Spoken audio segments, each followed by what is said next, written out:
আমি আছি করিমগঞ্জ ডিস্ট্রিক্টের বদরপুর সমষ্টির মালুয়া খান্দিগ্রাম এলাকা। এখন বরাকের জল কিলাগান শাহ করিয়া ঢুকে, এদিকে খান্দিগ্রাম আর এদিকে বরাক নদী। বরাক নদীর এই বাঁধ ভাঙছে, বাঁধ ভাঙার ফলে এই অবস্থায় খালি শাহ করিয়া জল ঢুকে।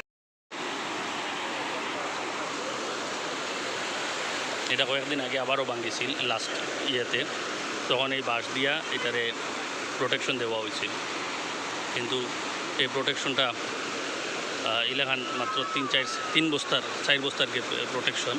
আর এত বড় জেনারেল বাঁধ এইটা, আর এই জায়গাতে এই প্রোটেকশনটা ঠিক আছে। এই যে কোনো অবস্থায় ঠিকানি কোনো ফিজিবিলিটি নাই, তারপরে ওইটা দিয়া ভাবছিল কন্ট্রোল করতে পারবো। এই দেখুন জল ঢুকের এই জলগুলা গিয়া মালুয়া, হাসনপুর, বৃহত্তর খালিগঞ্জ এলাকা দিয়া গিয়া এই জলগুলা ঢুকবে ওইদিকে দিয়া।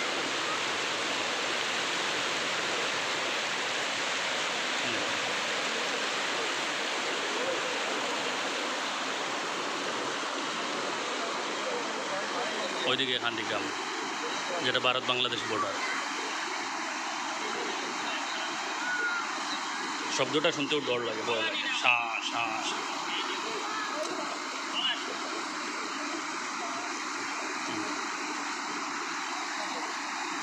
এখানে অফিসিয়ালরাও আইছে, তারা ট্রাই করে প্ল্যান করে, হয়তো কিছু একটা তারা প্ল্যান করে। ওয়াটার রিসোর্সের অফিসিয়ালরাও আইছে, এসডিও যারা আছে।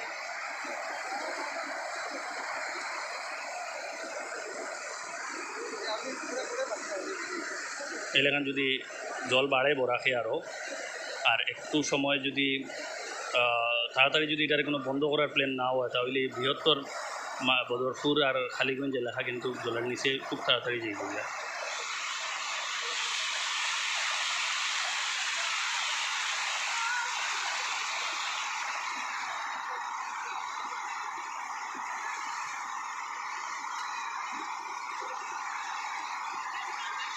আবার সেম এলাকান বাঁধ দিয়ে আটকানোর ট্রাই করে, কিন্তু কতটা সফল হইব, কারণ এত বড় প্রায় 14-15 ফুটর বাঁধ, এটা ভাঙ্গার পরে এটারে মাত্র 4টা বস্তা দিয়া, মানে 4 ফুট হার্ডলি 4 ফুট 4.5 ফুট বাঁধ দিয়া এগুলো আটখানি কতটা সাকসেস পাইব, এটা একটা বড় দেখার বিষয়।